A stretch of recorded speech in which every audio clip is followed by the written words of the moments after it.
Well, this is, what do they call this? Fake spring.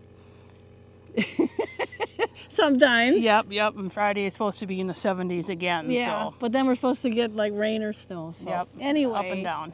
I am here today, and this is, what valley is this? This is called Danuser Valley. Oh, this is Danuser Valley, yes. Kevin and I snuck over the border into Buffalo County, and this is Anderson-Pronschinske, although originally she was from Trempealeau County. Right, yeah. right. But now she's over here in Buffalo, and her family has been doing something pretty special in the spring, and on a pretty large scale. Well, we're getting bigger. We're not as big as some of the ones that we've gone to visit. Yeah. Some of those are pretty massive, pretty extreme. And what is the business? It is maple syrup. We started in 2015. My oldest daughter Sarah, worked at an environmental park up in the cities, and one of the fundraisers they had was tapping the trees in the park. Yeah. And they would make maple syrup and have classes and show people how to do it, and they had a breakfast. So when my daughter came home, she goes, "You got 650 acres here and you're not utilizing any of the trees." Okay. So we started out with just a handful of trees, and we would be so thrilled when we would have 2 or 3 5-gallon pails, or even filling this tank was, an enormous day for us. But we've gone from a handful of taps to 400 or 500 taps. Wow. And we've got just a small handful here, got some more on the other side of this hill, but the majority of it is at our home farm right around the corner on County Road C. Okay, and we'll be going down there, but right before we leave, tell us what this is behind me here. It's not a clothesline. No, it is a line that he's got tapped into the trees up in the pasture, and it will draw and carry the sap down to a tank, a holding tank for us. That's right behind us here. He's got an electric motor, a vacuum pump on it, and it'll draw the sap. The sap will come down with gravity flow, but we're just helping it along with the vacuum pump on it. And he will come over when this is, getting some amount in it, and then he will take it to the farm and run it through our equipment at the farm. Okay. So how often does he have to get this once a day, or? Well, it depends on how fast they flow. The other day when it was 70 degrees, he came a couple times and would take as much off as he could and let it run all night if it was warm enough. We like it to be in the 40s during the day and below freezing at night. It's the freezing and thawing that makes the trees pull the water and the sap up out of the ground, and we're tapping that. Just like when you donate blood, we're just taking a small amount out, and it doesn't hurt the tree, and we like it to be as cool and cold as possible, because once it starts getting above too warm temperatures, maybe in the 50s or the 60s for long amounts of time, the trees start using that sap. They start using the sugar out of it to make their buds and their leaves, and then we can't use it because it starts to turn bitter. Oh, okay. So we like it to be cold for as long as possible and be able to tap. Time frame. Right. It's a very short season sometimes. Last year we were tapping in the end of January, early February, which is unheard of. Usually it's this time of year, but with no snow and last year was special. Right. And the weather, kind of dictates when you start. You have to be ready. And fortunately, we were ready last year in end of January. Some tappers weren't. They missed that really early season. But just like farming with everything else, it's, it all depends on the weather. A roll of the dice sometimes. If you can't, take handle advantage. That. That your business is really kind of run by the weather. Yep. And this is just another. We have a dairy cow, so we milk cows over there, and we have crops. This is just another crop that my son is able to take off the farm in between harvesting in the fall and planting and making hay in the spring. So value added. Right. And like my daughter said, we were missing out on that opportunity. And I don't know where the line is, but not every place has maple trees available. There's a line across the United States that there are maple trees and some places don't have it. So well, okay, we're going to get in the car and we're going to go down to the other farm so we can see more of this operation. Okay, we went down the road just a wee bit here, and so tell us what's going on here, Sue. This is just our secondary operation. Is another collection point. He's got an old bulk tank here Fortunately or unfortunately, there's a lot of those available with all the farmers going out of business. But it's a good collection because it's got insulated walls, so it keeps it cold. He's got the more of the lines, and he's got another battery-powered vacuum pump. He's got 2 car batteries there that are powering that, and those will run all day and draw all the sap in. These trees here are the hard maples, and they are slower to get going than what we've got the soft maples over at the farm. But you'll see we've got the bigger lines and more trees. And you've got hard maples over here? Right, yep. Really? These are the hard maples here on this hill. Huh. And they have the lines. He's got them in the laterals, and my son can tell you more of the details, but it all feeds down to the main lines, and then the main line will come back into this tank, and he'll collect whenever it needs to be collected or whenever we need some more at the farm. And this is a new tank this year over this little one over here. Oh, the one out in the field? Yep, that's a new one. He's ran a few trees. We lost some trees over on the other side. So this is just more of it. It sounds like milking. Yes, and exactly. There are some syrup producers that actually use old barn vacuum pumps. Yeah. It's the same thing. It's the same process. Yeah, that's what it This is just a small scale, and a lot of people come and they comment that it sounds like the milker pump going, you know, what they remember from the old days. Yeah. And this one is made, you know, for the sap collection. So okay. That's just another market, another set of tools that we didn't even know was out there until you get in until you start looking around, then you get it. Yep, my son gets a catalog every year, and it's just like Christmas for him. He just, I should get this, I should get that. So, and it's just like milking cows. You have to know your limit. You know, you could be tapping endless amount of trees, but you know, you got to know your limit, what you can process, what you can handle, what you can manage. And they go through and they clean out whatever trees they don't want, because those will compete with the maple trees for the water and the sunlight and that kind of stuff. And once you clean them out, the maple trees, the canopy will be so heavy that it really eliminates a lot of the competition on its own. So, and you know, it's easy to see in the spring when they start budding out. You see all the pink red tips, and most people will see maple trees. He sees dollar signs. You know, there's a tree, and I said, well, you have to know what your limit is. And he's got the eye for it right, now. Right, He can spot a maple. Exactly. And he would call this a sugar bush. It's a big collection of, you know, multiple trees that he will tap and you know, collect all in one operation.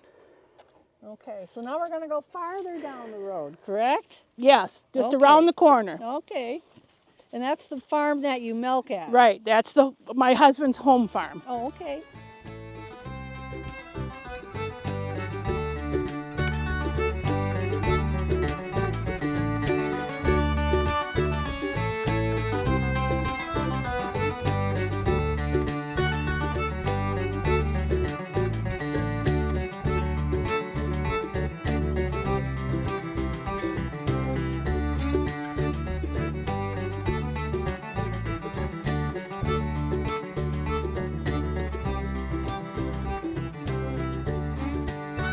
Did you do the saw blade? I had Kenny Halama do that. Oh, okay. That's nice. Yeah.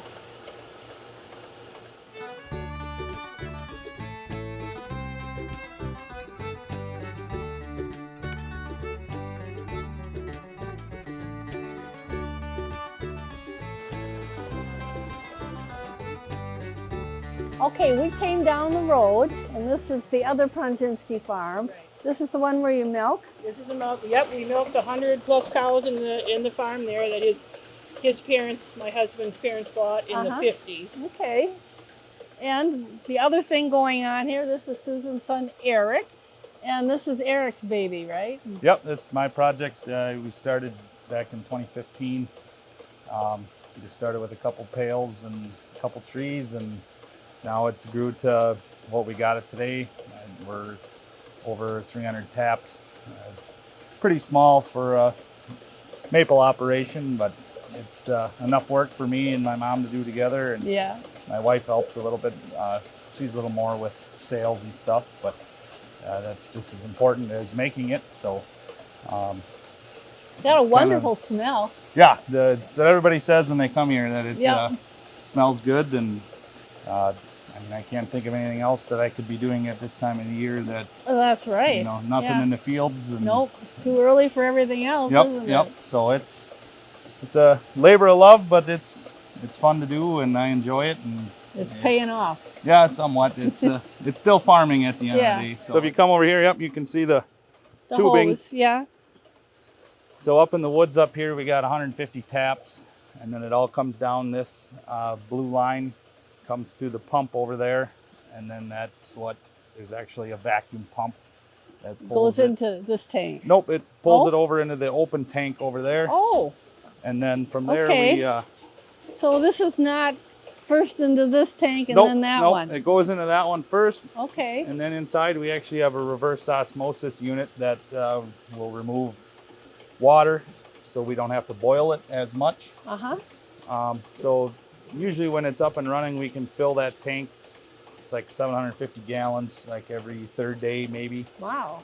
And then we'll run it through our reverse osmosis, and then we can reduce that down to about 150 to 200 gallons, depending on the sugar content, what's coming out of the trees.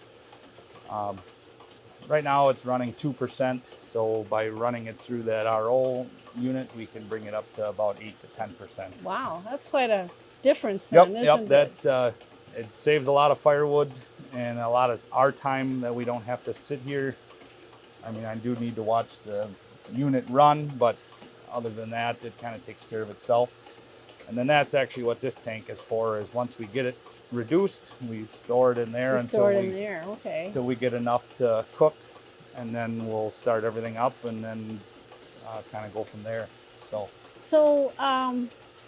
once you get it to your syrup, your thickness. Yep. Then do you have to bottle it right away, or what do you do? Yep. So on our evaporator, it's coming off 219 to 220 degrees. Okay. And then from there we draw it off, and then we test it with a hydrometer, and then that tells us when it's actually syrup. And then from there we run it through a filter press, and then it's ready to package.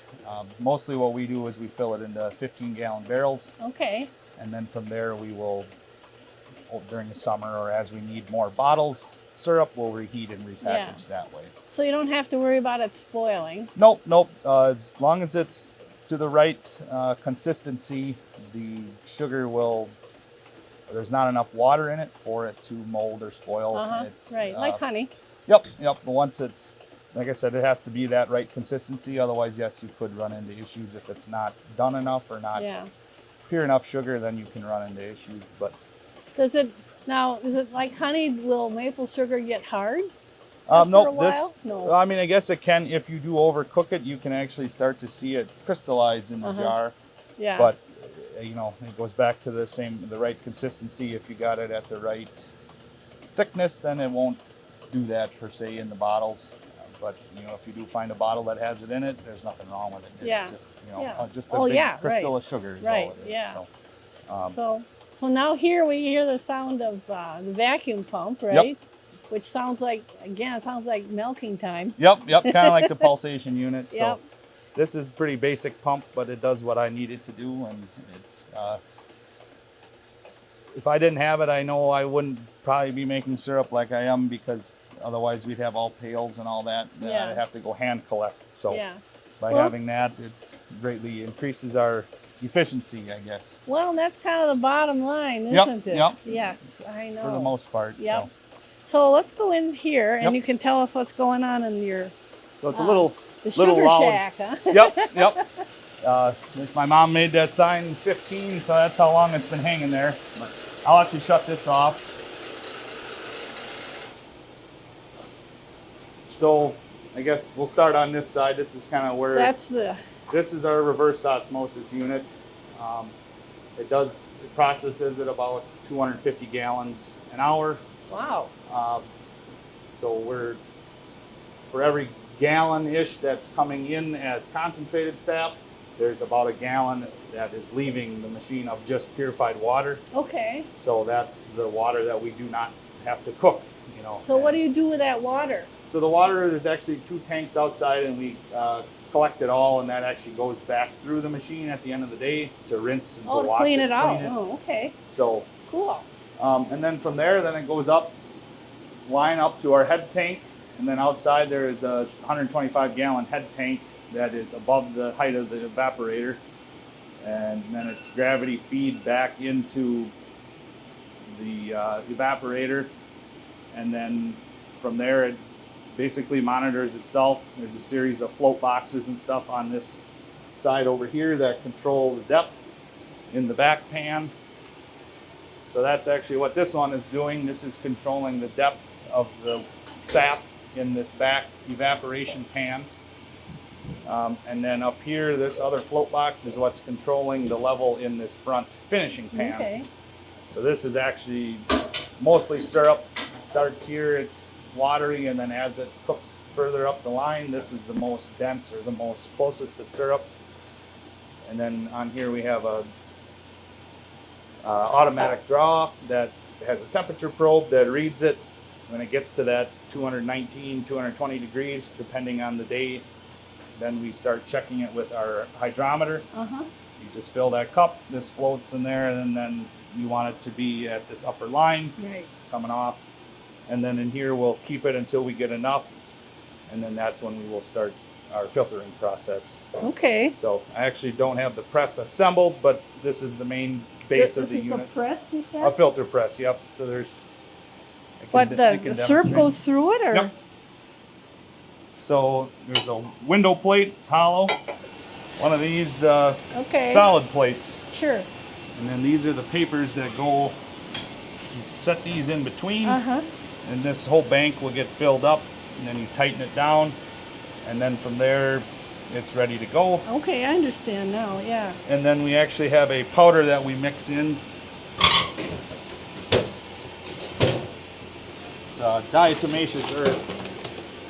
So it's just a very fine chalky powder that we add to the syrup, the finished syrup, and then mix it in, and then we have to be at least 180 degrees to run it through the filter press. Okay.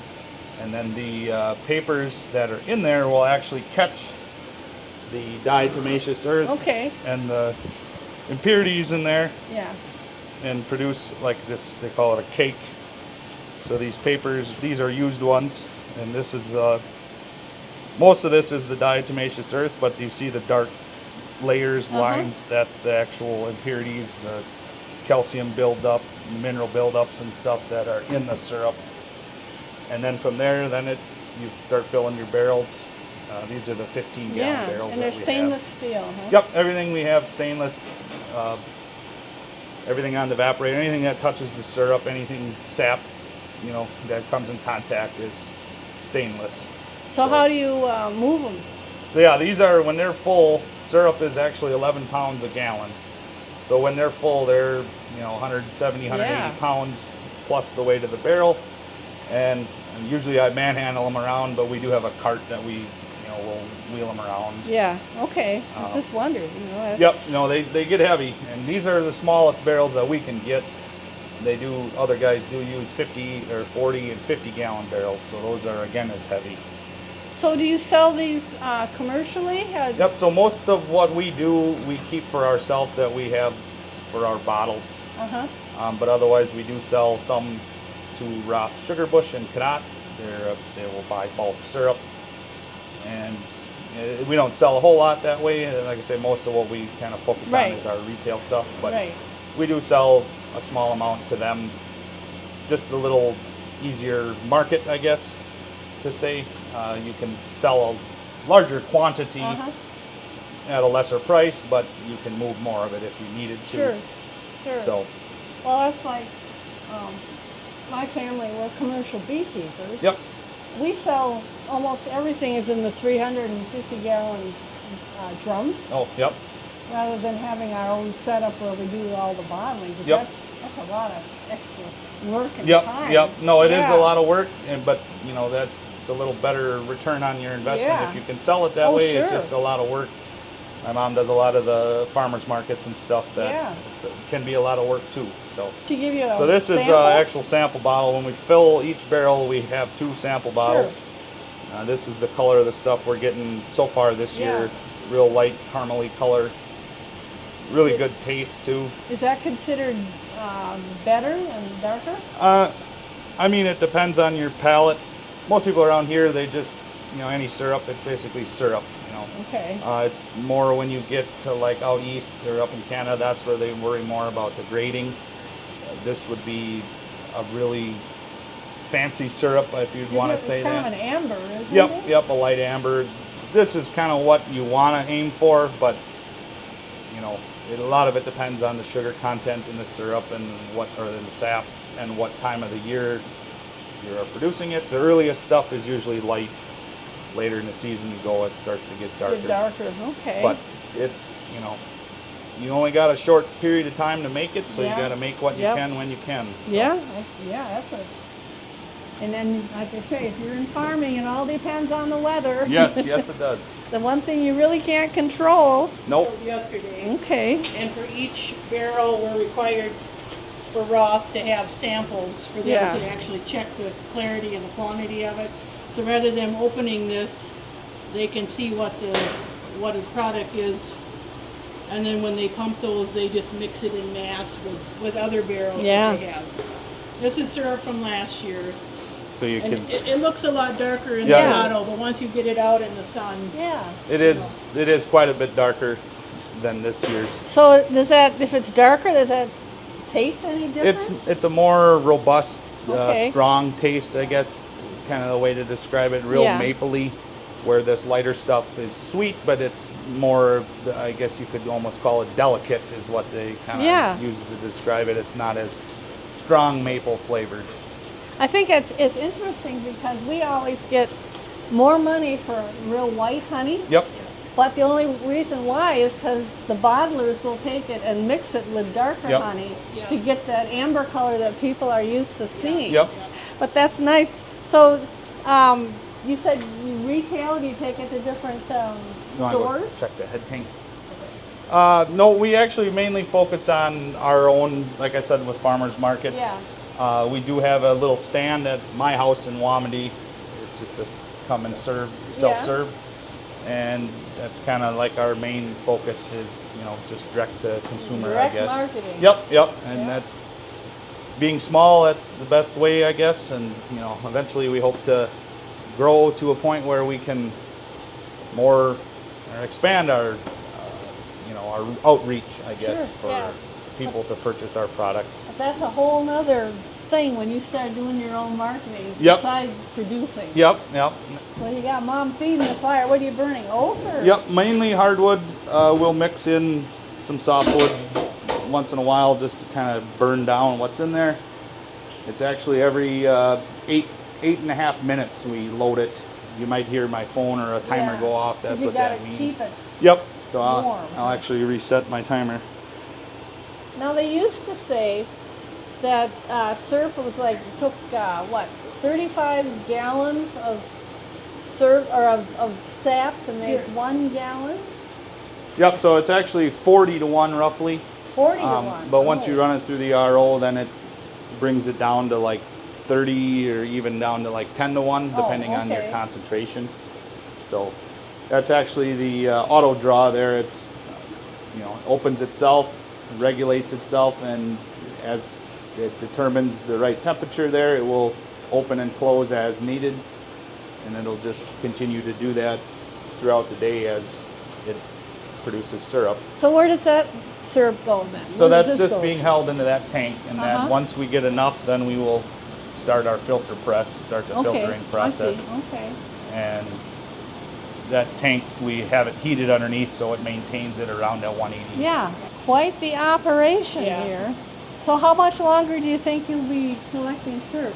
So actually, or sap, I mean. Yep, it's sap is when it comes out of the tree. It's not syrup till it's evaporated. Right. So, like I said, we're just actually kind of getting rolling here. So I think in the next 2 to 3 weeks is going to be the best part of the season, and it could go into the first or second week of April. Oh, really? Okay. Yeah. Depends mostly on the daytime highs and the overnight lows. Yeah. You need it to get below freezing at night and above freezing during the day. So Can you also make syrup from like birch trees and box elders? Yep. So box elder are in the maple family. Yeah. So their sap is similar. It's just a little bit lower sugar content coming out of the tree. Thinner.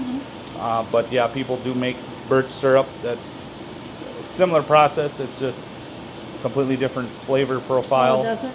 And the other one is walnut.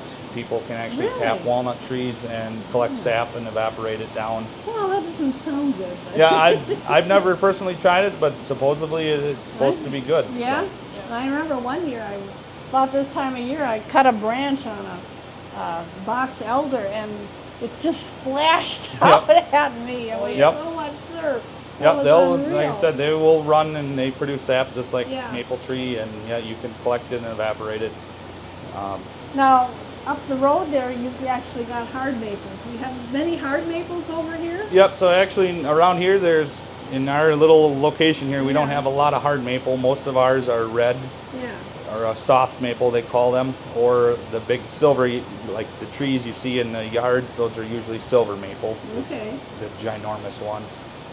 So up here, these are all soft red maple, and then that little clump up the road is mostly or 95% hard maple. They both make syrup. They just can differ in the sugar content in the sap as well. And I'm just surprised because I didn't think that we had a lot of hard maple No, around here. we don't. And for whatever reason, they grow right on that clump, 10 feet off the road, so they're easy to access for me. And those actually have not started running quite as much as these are. Kind of the rule of thumb, or most people say, is they're usually about 2 weeks later. They can start running 2 weeks later than your soft maple, and then they will also run 2 weeks longer versus the soft maple in the season. So. And it doesn't hurt the tree to take some sap? No. I mean, if you were to measure every ounce of sap in a tree and you were to measure the amount you're collecting, it's a very small percentage. The trees are actually still per se dormant. They're not actively growing, so they're not necessarily utilizing the sap.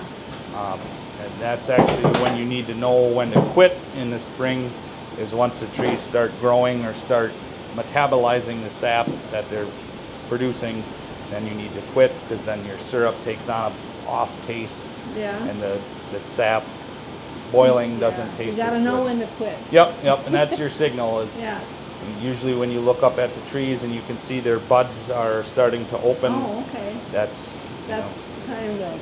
Yep, and that's about the time the bees will start utilizing. If they're active at that time, then they'll start going to the maple buds and blossoms. Well, that's great. Is there anything else you want to show us here? I know you're busy. So. I mean, that's kind of the main gist of it. It's you collect sap.